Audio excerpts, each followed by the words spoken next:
안녕하세요. 학술제 발표를 하게 된 조현진입니다. 오늘 저희가 준비한 주제는 마블에서 찾아볼 수 있는 생명과학에 대한 내용입니다.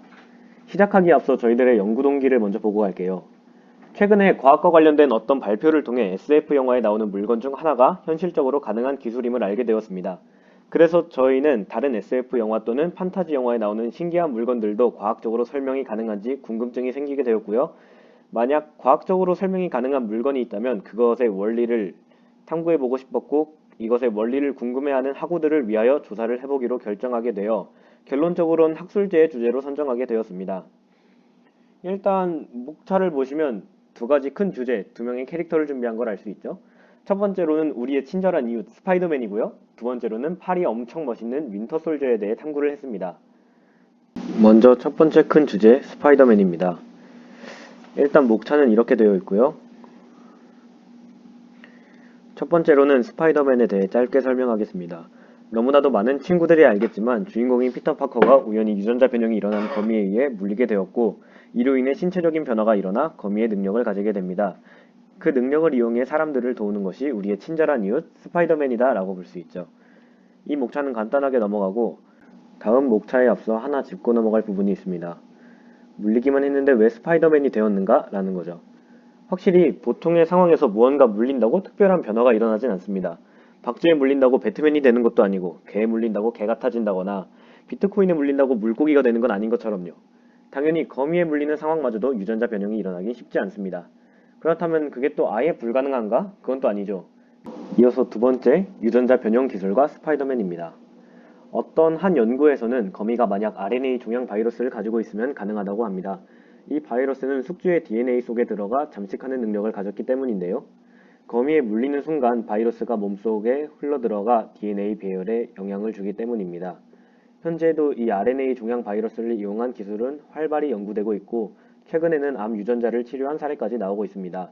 확실히 현재까지 개발된 기술로는 스파이더맨까지 실현시키기는 어렵지만 충분한 가능성을 보여주고 있다고 볼 수 있습니다. 그렇기에 저희는 이것에 사용된 혹은 비슷한 기술들과 개념을 알아보고자 했습니다. 세 번째, 유전자 변형을 이용한 생명체들인데 간단하게 보자면 근육 성장을 억제하는 DNA를 제거해 평균 이상으로 근육이 많은 돼지, 해충과 제추제의 내성이 강해진 옥수수, 성장 촉진 유전자를 넣어 보통보다 2배 이상 빨리 자라는 연어 등이 있습니다. 많이들 아시는 간단한 내용이긴 하죠. 아무튼 저희는 이걸 어떻게 만들었냐도 궁금해지기 시작했어요. 크리스퍼 유전자 가위는 일종의 바이러스로서 자신들의 할 일을 수행합니다. 유전자 가위가 특정 DNA의 연결부를 먹어서 원하는 부위를 잘라내고 붙여 자유로운 변화를 만들어내는 겁니다. 자, 스파이더맨의 마지막 주제인 영화 속 오류와 DNA 재조합 기술입니다. 이미 수많은 사례를 보여주는 DNA 재조합 기술은 DNA 이중 구조를 그대로 붙여넣는 기술이지만 영화에서는 거미 유전자의 DNA 이중 구조를 한쪽 가닥만 삽입되는 장면을 보여주는 오류가 있습니다. 스파이더맨에 대한 내용은 여기까지고 이어서 두 번째 큰 주제인 윈터 솔저입니다. 일단 목차는 보시는 것과 같아요. 첫 번째 주제, 캐릭터에 대해 알고 가야겠죠? 처음으로 캡틴 아메리카의 방패를 잡은 사람 바로 윈터 솔저 버키입니다. 그는 캡틴 아메리카의 어린 시절 친구였고 캡틴과 군인으로서 임무를 수행하던 중 버키는 절벽 아래로 떨어지는 사고 후 적군에게 붙잡혀 신체 조작, 세뇌, 스파이로서의 훈련을 받으며 윈터 솔저가 되는 캐릭터입니다. 이 멋있게 생긴 캐릭터는 무엇보다 금속으로 만들어진 팔이 인상적인데요. 영화 속에서 금속팔로 캡틴의 방패를 막는 모습은 충격적이자 많은 내용을 내포하고 있음을 보여주었습니다. 이 장면은 영화 속 가장 인상 깊은 장면 중에 하나였고 저희들은 직관적인 생각이 하나 들었습니다. 그렇기 때문에 저희들은 저 팔을 가질 수 있을지 궁금해지기 시작했어요. 새로운 탐구를 만들어 갔습니다. 여기서 신체 조작이 일어난 것이 금속팔입니다. 버키가 절벽 아래로 떨어졌을 때 팔을 잃고 그로 인해 금속팔을 이식받게 된 것이죠. 근데 영화 속 금속팔은 평범히 팔을 대신해주는 역할이 아니었어요. 날아오는 총알을 맞거나 차 핸들을 맨손으로 뽑기, 미끄럼 방지 등 확실히 평범한 역할은 아니죠.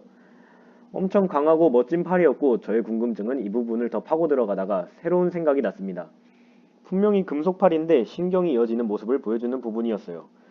실제 뇌의 신호를 받으면서 움직이는 듯한 모습에 흥미를 느꼈습니다.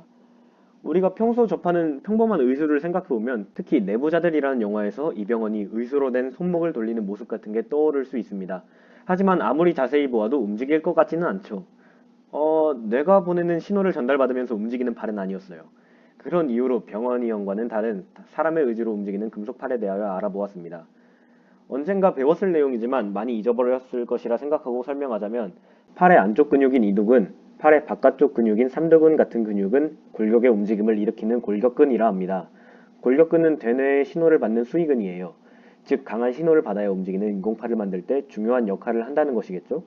그래서 인공팔 개발 산업에서 제일 중요하게 생각되는 부분이 신경을 잘 전달받아 움직일 수 있는지가 되었어요.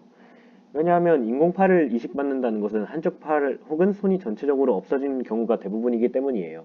그렇기 때문에 일상생활에서의 평범한 움직임을 구현하기 위해서는 신경의 신호 전달을 받는 것이 필수적이라고 생각합니다. 지금까지 연구가 되고 보고된 사례를 통해 현실적으로 접근해 봅시다. 첫 번째 사례는 2006년 보고되었습니다. 오토바이 사고로 한쪽 팔을 잃어버린 여자에게 기계팔을 이식한 사례이고요.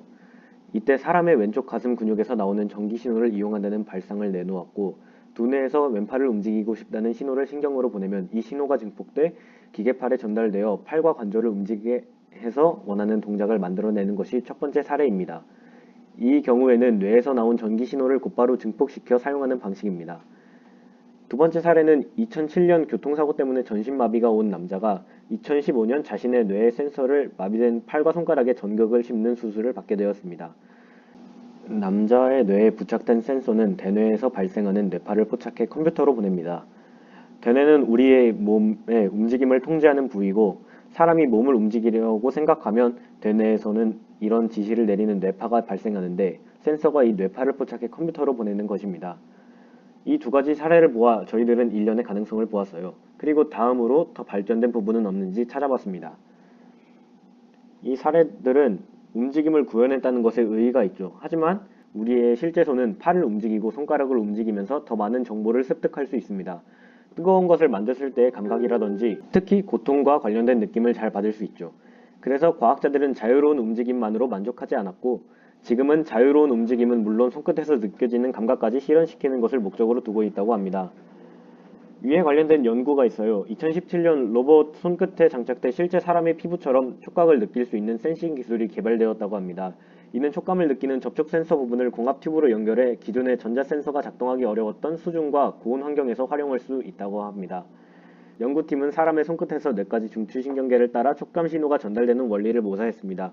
로봇 손가락의 끝에 실리콘으로 된 접촉부를 만들고 센서까지 공합 튜브로 연결해 접촉부에 촉각 신호가 입력되면 얇은 공합 튜브로 전달된 압력이 센서부의 자석을 움직이고 이 세기의 변화를 자기저항 센서가 감지해 전기 신호로 출력하는 원리라고 합니다. 이 기술은 접촉부와 센서부 사이가 물리적으로 떨어져 있는 원격 방식이고 접촉부에서 직접 센싱을 하지 않기 때문에 접촉부에 사용된 유연 소재의 점성 혹은 탄성과 무관하게 안정적인 측정 결과를 얻을 수 있다고 합니다. 간단하게 말하면 접촉부에 피부와 유사한 부드러운 소재를 써 정확한 값을 반복적으로 얻을 수 있다는 겁니다. 영화에서 스파이더맨은 평범한 남성이 유전자 변형 거미에 의해 물려서 유전자 변형이 일어나 탄생한 유전자 변형 인간이 된 사례인데 이러한 경우는 RNA 종양 바이러스를 통해 연구 결과를 도출하였습니다. 이 연구의 한계점은 실현 가능성이 존재하지만 아직 실현시키기 어렵고 사례가 없다는 것입니다. 이 연구의 의의는 크리스퍼 유전자 가위를 사용하여 실현시킬 가능성과 미래의 성공 사례를 기대할 수 있다는 점입니다. 영화에서 윈터 솔저의 금속팔은 현재의 이수와는 다르게 실제 팔처럼 자연스럽게 움직일 수 있는 팔입니다. 하지만 우리는 이런 윈터 솔저의 의수에 대해 조사하면서 윈터 솔저의 의수가 신경 전기 신호 증폭, 뇌파 증폭과 같은 과학 기술들로 현실적으로 만들어질 수 있었다는 가능성을 보게 되었습니다. 발표 들어주셔서 감사합니다.